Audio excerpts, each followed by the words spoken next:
Quero convidar você a abrir sua Bíblia. Nós temos um momento da palavra do Senhor em Lucas, capítulo 1. Estamos num desafio nesse mês de dezembro, para lermos o Evangelho de Lucas. Nossa proposta era até o dia 24, por terem 24 capítulos. Mas caso você não consiga até lá, por favor, não desanime, mas tenha essa meta aí de ler o Evangelho de Lucas, todos nós juntos, nesse mês de dezembro, encerrarmos ali, caso não dê para o dia 24, mas até o dia 31, a gente ter chegado ali lendo o Evangelho de Lucas todo. E nesses domingos até lá, até mesmo celebração de Natal, dia 22, culto da virada, dia 31, até lá todas as mensagens, elas serão no Evangelho de Lucas, dentro do bloco correspondente da semana. Então, hoje, eu compartilho com vocês esse texto que está no capítulo 1 e leio a partir do versículo 26. Lucas 1, a partir do verso 26. No 6º mês, foi o anjo Gabriel enviado da parte de Deus para uma cidade da Galiléia chamada Nazaré, a uma virgem desposada com certo homem da casa de Davi, cujo nome era José. A virgem chamava-se Maria. E entrando o anjo aonde ela estava, disse: Alegra-te, muito favorecida, o Senhor é contigo. Ela, porém, ao ouvir esta palavra, perturbou-se muito e pôs-se a pensar no que significaria essa saudação. Mas o anjo lhe disse: Maria, não temas, porque achaste graça diante de Deus. Eis que conceberás e darás à luz um filho, a quem chamarás pelo nome de Jesus. Este será grande e será chamado Filho do Altíssimo. Deus, o Senhor, lhe dará o trono de Davi, seu pai. E ele reinará para sempre sobre a casa de Jacó, e o seu reinado não terá fim. Então disse Maria ao anjo: Como será isto? Pois não tenho relação com homem algum. Respondeu-lhe o anjo: Descerá sobre ti o Espírito Santo, e o poder do Altíssimo te envolverá com a sua sombra. Por isso também o ente santo que há de nascer será chamado Filho de Deus. E Isabel, tua parenta, igualmente, concebeu um filho na sua velhice, sendo este já o 6º mês para aquela que diziam ser estéril, porque para Deus não haverá impossíveis em todas as suas promessas. Então disse Maria: Aqui está a serva do Senhor, que se cumpra em mim, conforme a tua palavra. E o anjo se ausentou dela. Glória a Deus. Que o Senhor nos abençoe com a sua palavra. Amém.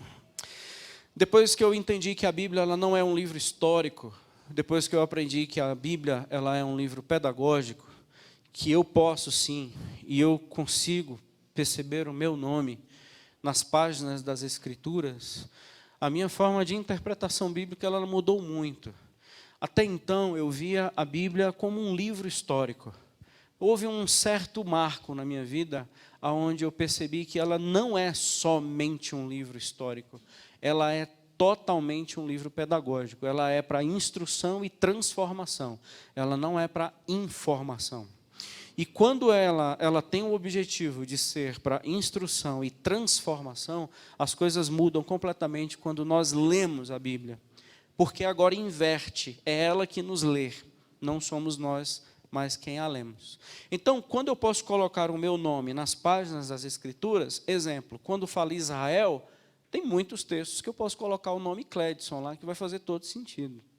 No episódio desse, do nascimento de Jesus, a gente poderia trabalhar de várias vertentes, com várias abordagens. Eu queria hoje propor um tema e pedir que você refletisse comigo em oração, para que Deus falasse com a gente mesmo. Quando Deus resolve mudar os rumos da minha vida? Quando Deus resolve mudar os rumos da minha vida? Essa visita de Deus a Maria, as coisas mudam para ela.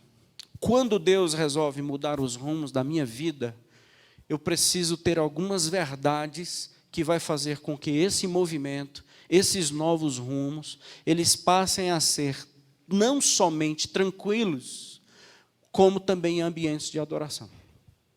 Quando Deus muda os rumos da minha vida, e eu não sei algumas verdades que a gente vai tentar tirar desse texto hoje, possivelmente o meu campo será de murmuração, inquietação, não compreensão, porque Deus alterou os rumos da minha vida.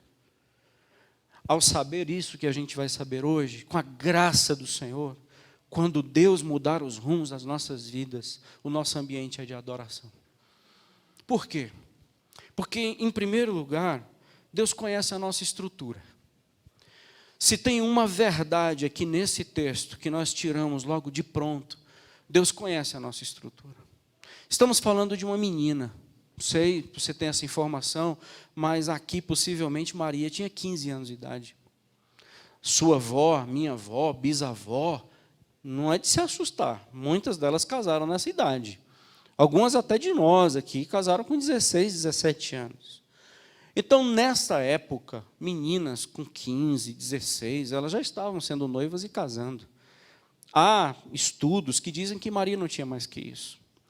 Uma menina com 15 anos, gente boa, você sabe o que significa Nazaré? Não sei se você lembra do que Natanael falou, João capítulo 1, verso 46. Natanael diz assim, pode sair alguma coisa boa de Nazaré? Sabe por quê? Porque Nazaré faz parte de uma região de Israel, chamado Galileia. Sabe o que a Galileia era para os judeus? Assim, tipo, uma parte mais difícil do Nordeste brasileiro, por exemplo. Então, é uma região mais carente da região nordestina. Então, se nordestino já é alvo de algum tipo de preconceito e de rejeição, imagina estar numa das regiões mais carentes. Mas Nazaré, você ainda não chegou em Nazaré. Nazaré ainda é uma vila dessa região. Dizem alguns historiadores que ali Nazaré, nesta época, não chegava a 1.000 habitantes. Entre 500 e 600 pessoas.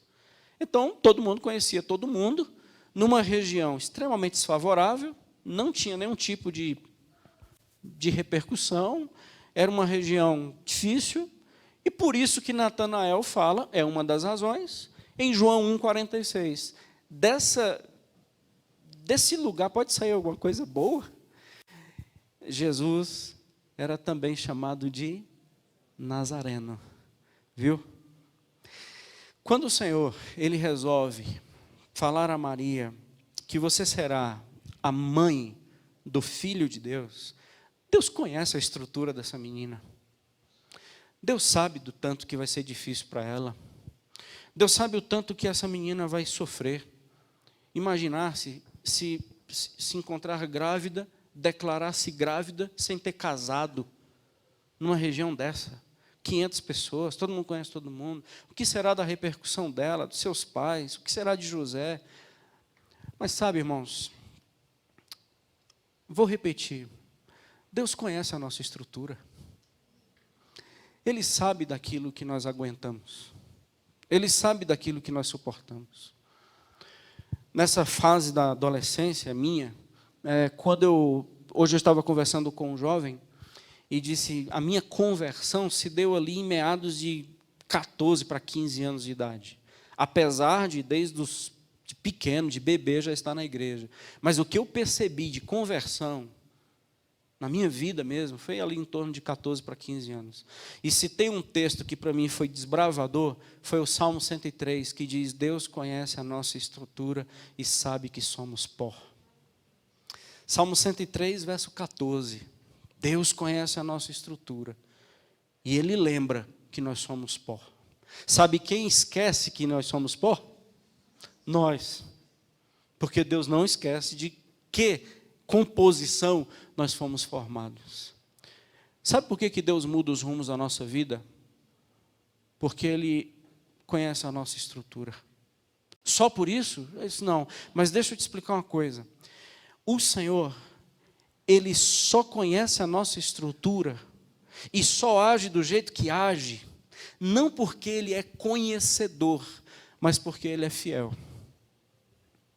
Vou te explicar. Pensa comigo nas verdades que Paulo citou. Quando Paulo descreve em 1 Coríntios 10, 13, que diz, não veio tentação sobre nós que não fosse humana, mas Deus é fiel e não permitirá que nós sejamos tentados além das nossas forças. Isso é, Ele conhece a nossa estrutura, porque junto com a tentação, Ele dará também o livramento, de maneira que possais suportar. Então isso, quando o Senhor conhece a nossa estrutura, nós não estamos falando de um campo de um Deus que é onisciente e é conhecedor de todas as mentes humanas. Não, o que eu queria te convidar a pensar comigo é, o Senhor conhece a minha estrutura e Ele é fiel. Ele não pode ir contra Ele mesmo no que Ele é, e Ele é fiel. Passarmos por qualquer situação que venhamos a passar, acredite, Deus é fiel. Ele não nos daria qualquer peso, Ele não nos daria qualquer contexto, Ele não nos daria qualquer situação ou qualquer revés, se não estivesse totalmente equiparado com a nossa capacidade de suportar. Ele é fiel. Porque o nosso Deus conhece a nossa estrutura. Nós oramos e dizemos, Deus, não aguentamos mais. Ele entende essa oração. Essa oração é absolutamente legítima. Mas entenda, quando nós orarmos e dizermos, nós não aguentamos mais, por favor, continue a oração. Mas tu és fiel. E o Senhor sabe se eu aguento ou não aguento. Porque não há dificuldade do Senhor tirar aquilo que pesa sobre nós hoje. Salmo 119, verso 75. O salmista, no Salmo 119, 75, diz assim, Senhor, eu sei que foi com revelação que eu entendi que os teus juízos, os teus decretos, eles são justos. Agora, se tratando de mim, afligido, eu percebi a tua fidelidade. Salmo 119, 75. Eu sei que foi com fidelidade que o Senhor me afligiu. Entende um texto desse, gente? Então Deus não está contra nós. Passarmos pelo que viermos a passar, seja qual situação, seja a mudança de rumo que Deus causou, e foi Deus, a gente pode dizer, mas tu és fiel, Senhor. Porque o Senhor não nos daria algo que eu não teria condições de suportar. Para alguma coisa, para algum fim, o teu nome será glorificado na minha vida. Nisso que eu estou passando, nessa situação que eu estou enfrentando, eu quero glorificar o teu nome. Porque eu sei que tu és fiel. Tu não está colocando sobre mim um peso que eu não posso suportar. Isso é extremamente libertador para muitos de nós. Sabe, é por isso que vem o amor. Quando o Deuteronômio, o Senhor Jesus citou esse texto, amarás, pois, o Senhor teu Deus, segundo a tua força. Isso é porque Ele sabe da nossa estrutura. A força hoje pode estar mínima, e Ele vai dizer, é o suficiente, contanto que seja a sua. Contanto que você não queira imitar ninguém, e nem parecer alguma coisa que você não é. Ame segundo a sua força. Em segundo lugar, quando Deus muda os rumos da nossa vida, Ele sabe da estrutura dessa menina, Ele conhece essa menina. Deus, Ele pode, gente, mudar totalmente os nossos projetos. Se você é cristão, se você entregou sua vida ao Senhor Jesus, se você entende que não é mais você que está no controle, por que a gente reluta tanto em fazer com que os nossos planos prosperem? Por que nós relutamos tanto e brigamos tanto e oramos tanto para que seja a nossa vontade realizada? Meus irmãos, a nossa vontade não é boa, agradável e perfeita, é a dele. Então esse Deus, Ele pode mudar totalmente os rumos da nossa história. Sabe por que Deus muda os rumos? Porque Ele pode. E Ele conhece a nossa estrutura. Fico imaginando assim, Deus conhecia, gente, a estrutura de Caim. Por isso que Ele disse, o pecado está batendo na porta. A ti cumpre dominá-lo. Conheça a tua estrutura, você é capaz de dominar o pecado que hoje bate na sua porta. Conheço a estrutura de Moisés. E sei, Moisés, que você não é capaz de falar com o faraó. Então eu vou te colocar Arão, para que seja ele o porta-voz diante do faraó. Conheço a tua estrutura. Eu sei que você tem dificuldade de se comunicar. Conheço a tua estrutura, Elias, e entendo por que você está dentro da caverna. Eu não te recrimino por estar dentro da caverna. Eu te visito para que você coma um pão que você nunca comeu, ouça o que você nunca escutou e sinta o que você nunca sentiu. Volte para o seu caminho. Eu conheço a tua estrutura. Conheço a tua estrutura, Paulo. E eu sei que vai ser necessário um espinho na carne. Porque ao conhecer a tua estrutura, você vai se ensoberbecer com a visão que você teve da glória. Conheço a tua estrutura. E eu posso sim mudar os rumos. Com a perseguição, com o espinho, com o inimigo feroz, com um adversário extremamente potente. Eu posso mudar os rumos. Eu posso levantar uma perseguição contra você no seu trabalho? Posso. Eu posso mudar os rumos. Eu posso colocar pessoas contra você? Posso. Eu posso mudar os rumos. Eu posso fazer com que uma perseguição somente contra você se desencadeie? Posso. Eu posso fazer isso. Porque tudo isso está registrado. Maria, você tinha um projeto de se casar. Você tinha um projeto de se casar virgem. Você tinha um projeto de ter uma outra coisa completamente diferente dessa que eu estou te dizendo. Maria, quem está falando com você é o Rei dos Reis, o Senhor dos Senhores. Eu posso mudar qualquer projeto. Eu posso mudar os rumos da sua história. Eu vejo, meus irmãos, um dia nós compartilhamos aqui no último encontro de casais, a gente só está aqui porque deu tudo errado. Pensa comigo, nós só estamos aqui porque deu tudo errado na nossa vida.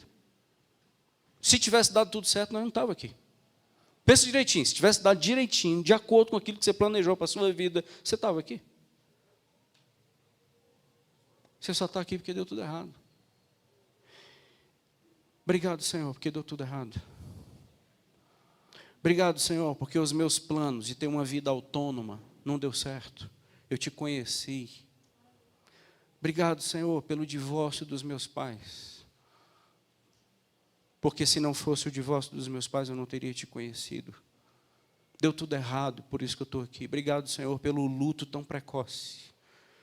Obrigado, Senhor, pela perda. Obrigado pela derrota que eu sofri. Obrigado pelo esfregar da minha cara que eu não era tudo aquilo que eu imaginava ser. Obrigado pela demissão sumária. Obrigado, Senhor, por uma pessoa que confessou fidelidade em mim no altar, me abandonou por outro ou por outra. Obrigado, Senhor, pelo divórcio. Por mais duro que seja, obrigado porque deu tudo errado. Porque em ao dar tudo errado, eu te conheci. Porque se tivesse dado tudo certo, eu não sabia quem o Senhor era. Houve uma conversa no céu, gente boa. Houve uma conversa no céu lá. O Senhor conversando lá. A Trindade Santa conversando e dizendo, escolhemos Maria. Chama o Gabriel, envia o Gabriel e diz, é esse o recado. Mesma coisa que aconteceu com Jó. Há uma conversa no reino espiritual e o inimigo diz, mas também o vidão que Jó tem, qualquer pessoa te adoraria. Toca nisso e vamos ver se ele não murmura. Há uma conversa no reino espiritual a nosso respeito, irmãos. E o que estão dizendo sobre nós? O que os céus podem conspirar contra? Contra não, mas a nosso favor. Contra os nossos projetos, mas a favor dos seus planos. O que está se conversando no reino espiritual sobre você, sobre mim? Há uma conversa dizendo, temos planos para eles. Temos um projeto para ela. Ela que se acha completamente dona dos seus planos. Eu tenho projetos para ela. Ou é ele que pensa que não tem mais jeito na sua vida. Ou ele que acha que não tem mais o que fazer na história. Há uma conversa no reino dos céus. E se você entender que esse momento aqui não é por acaso, mas que esse momento aqui é um momento de Deus falar conosco, acredite, Deus tem planos para nós e vai mudar os nossos. Porque aqui pode ser uma exibição de uma palestra, ou aqui pode ser Deus falando comigo. Vai depender de como você vai entender essa voz. Se você entender que é a voz de Deus aqui para nossas vidas, Deus pode sim mudar seus planos. A gente está aqui porque deu tudo errado. E quando é no final da vida de Jó, depois que deu tudo errado, nós sabemos a célebre frase: eu te conhecia só de ouvir falar, mas agora os meus olhos te veem. Não dá vontade de agradecer ao diabo? Não dá vontade do Jó chamar o capeta e dizer assim: capeta, quero te agradecer, você foi uma bênção na minha vida. Não dá vontade? Porque depois que você tocou naquilo que para mim era intocável, eu conheci um Deus que eu só sabia de ouvir falar. Então nunca o diabo ele terá vitória absoluta sobre quem pertence ao Senhor. Porque mesmo que seja um espinho na carne, ou que mesmo que seja uma permissão no reino espiritual para tocar no que é nosso, Deus pode mudar os planos. Amém? Porque Ele é muito fiel. Deus tem que gerar em mim os planos dEle. E vai ser pelo poder do Espírito. Vai ser por essa concepção. Algumas pessoas discutem, isso vai mais no campo lá da teologia. Vai mais lá em salas da teologia, que querem discutir como foi que Maria ficou grávida. Que tipo de semente entrou no ventre dela. E querem discutir, não sei se você sabe disso, mas chegam a falar coisas absurdas. Eu tenho uma linha de pensamento, como foi que Maria ficou grávida? Sabe como? Numa plena permissão.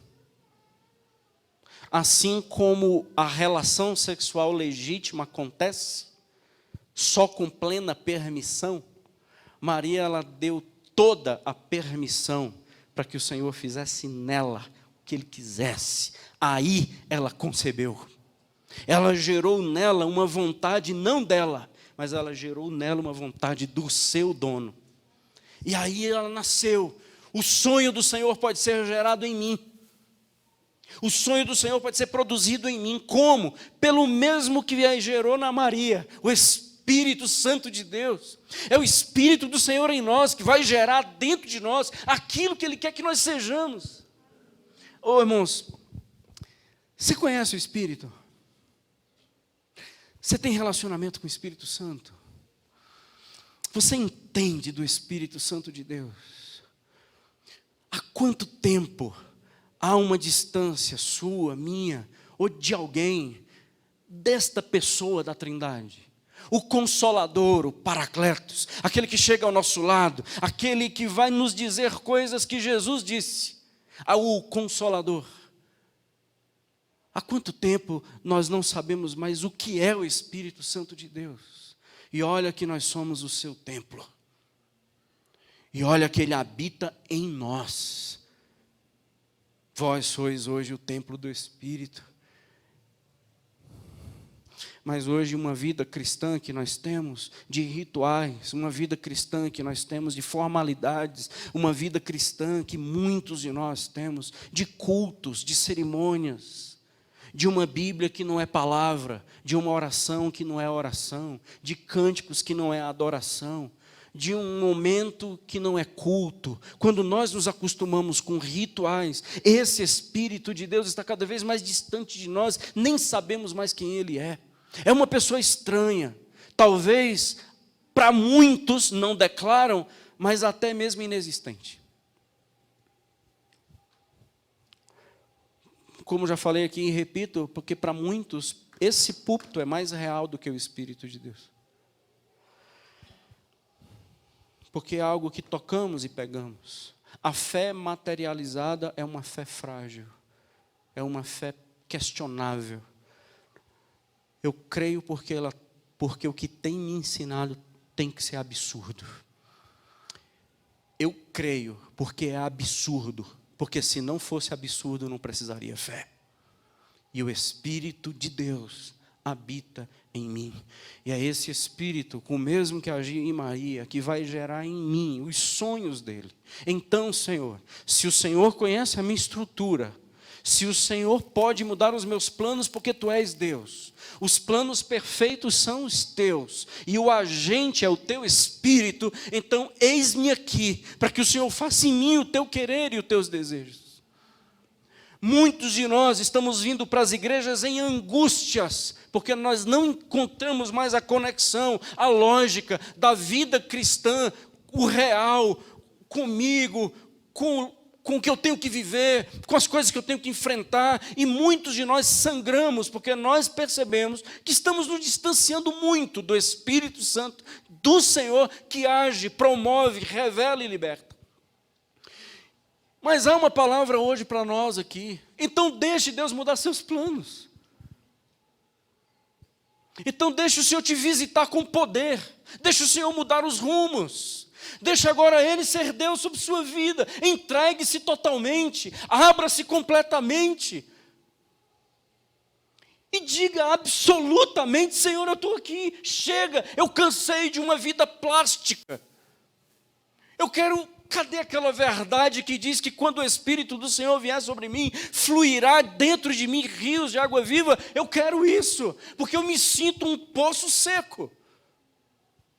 Então abra-se, permita-se a uma visita do Senhor hoje à noite nesse lugar, gente boa.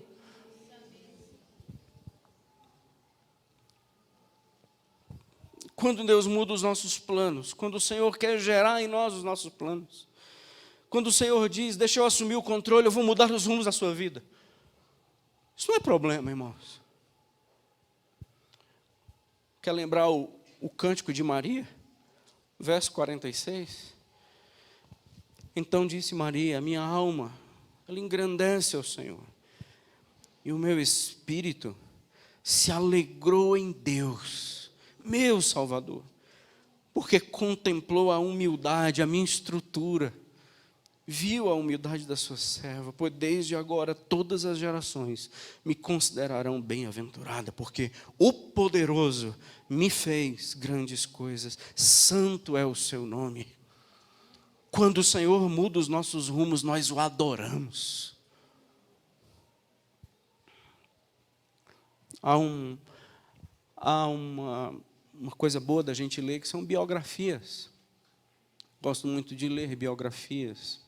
Lembro de poucas, mas algumas marcam muito a gente. Biografias simples, até mesmo como os compositores de hinos. Compositores de hinos, como salmos e hinos, harpa cristã, cantor cristão, hinários de gente que teve seus rumos totalmente alterados. A gente conhece missionários que nos campos, servindo ao Senhor, os seus rumos foram todos alterados. Hoje, relembro, nós somos uma geração de muitos direitos. Nós estamos aqui para que o poder de Deus seja invocado sobre nossas vidas, para que aquilo que a gente planeja dê certo. Mas, meus irmãos, se não der certo, adore ao nosso Deus, porque Ele pode mudar os nossos planos, e a vontade dEle é perfeita, boa e agradável. Deixa Ele mudar. Há muitos sofrimentos, há muitas angústias, até mesmo na questão futura. Viva o hoje, celebre o hoje, componha um hino hoje, e diga: eu quero que a minha alma engrandeça ao meu Senhor, porque Ele me visitou hoje. Pare de se preocupar tanto com o filho. Seu filho tem 6 meses, você está preocupado com ele com 18 anos. Se ele já vai ter um emprego, se ele já vai casar, com que idade? É bom orar por isso, é péssimo quando a gente não compõe a canção hoje, porque nós não sabemos do amanhã. Então deixe Deus alterar os rumos hoje, porque o amanhã pertence totalmente a Ele. Deus gera em nós. Virgindade, irmãos, nessa época era tão sério. Não sei se você sabia, mas em Deuteronômio 22, a partir do versículo 16, por ali, diz que uma menina, quando ela tinha relação na sua noite de núpcias, as vestes e as roupas de cama tinham que ser levadas aos pais, para comprovar que ela era virgem. Se ela não fosse virgem, ela era apedrejada. Então, uma menina amanhecer grávida, era apedrejamento que a gente está falando aqui de Maria, não era constrangimento. O que estamos falando de Maria é tão sério, que o Senhor disse assim: o meu projeto para a sua vida tem iminência de morte. Topa? Porque o meu projeto para você é gerar meus projetos. Você morre. Topa? Deus conhecia a história de Abraão e ele foi sacrificar o seu filho. Deus conhecia a história de Maria, ela se curvou para ser o sacrifício.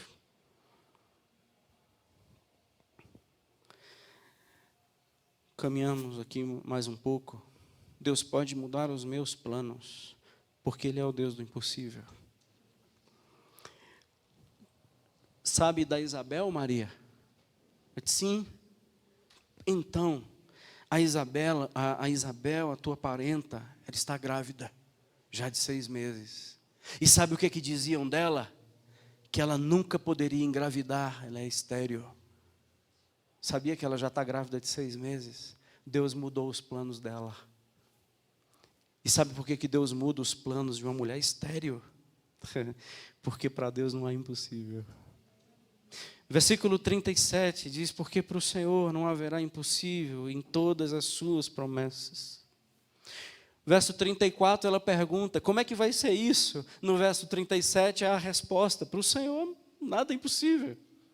Senhor, como é que o Senhor vai me usar desta forma? Bom, para o Senhor tudo é possível. Senhor, eu não sou capaz, você não é capaz, eu sou. Deixa eu te fazer algumas perguntas. É possível o Mar Vermelho se abrir para passar milhares de pessoas a pés enxuto? É possível um homem sobreviver no estômago de um peixe durante 3 dias?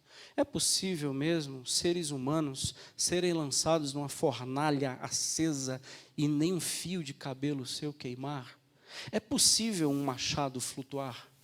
É possível mesmo alimentar milhares de pessoas com 5 pães e 2 peixes? Você acha mesmo que é possível um homem ser apedrejado até a morte e no outro dia estar pregando o evangelho? Você acha que é possível um homem estar sepultado há 4 dias, já em estado de decomposição, e numa voz, somente uma voz, ele sai andando? Isso é possível?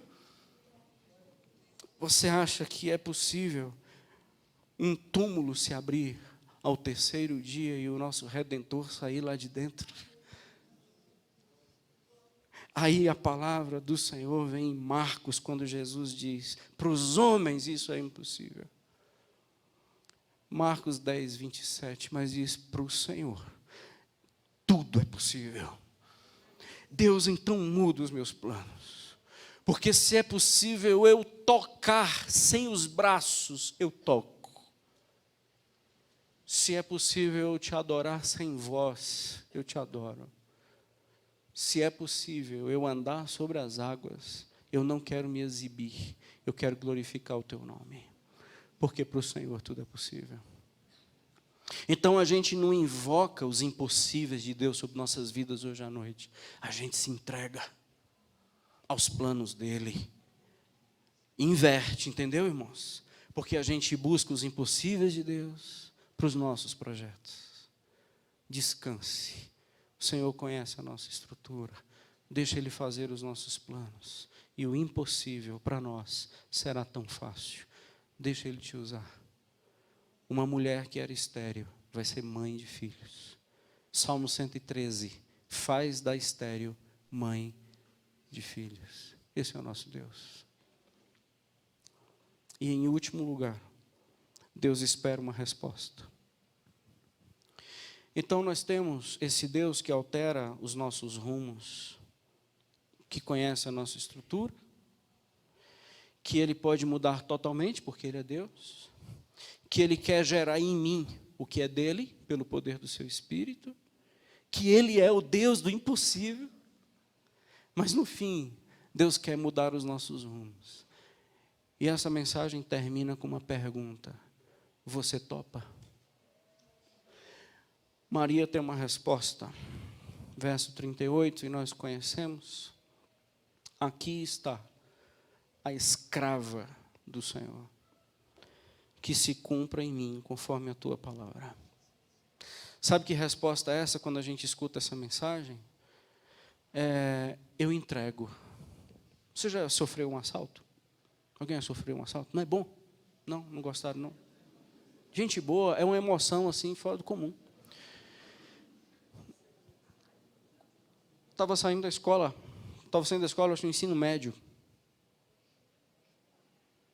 Eu tinha um relógio, uma época, coisa de menino, tinha um relógio, comprei um relógio, bonito, bonitão. E sabe aqueles meninos exibidos? Aí eu fiquei encostado no ponto do ônibus, num poste, esperando o ônibus. E sabe o que eu fazia?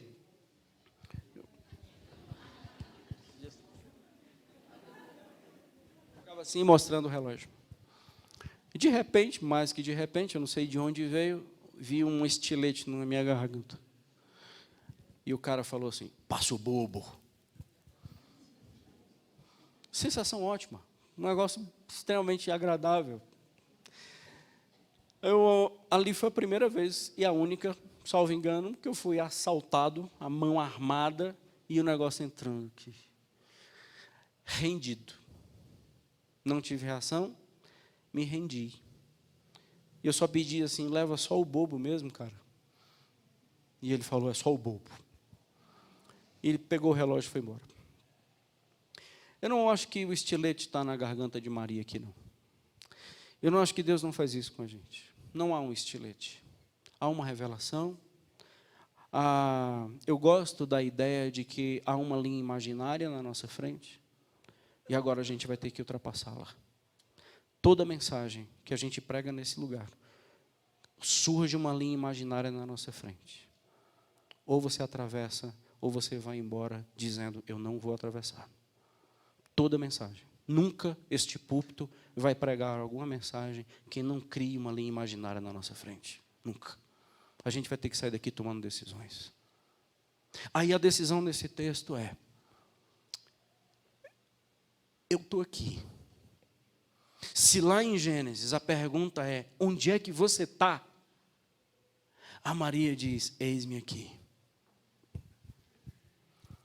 Da mesma forma que Isaías disse quando viu a glória do Senhor no templo, em Isaías capítulo 6. Eis-me aqui, envia-me a mim. Eu estou aqui, Senhor.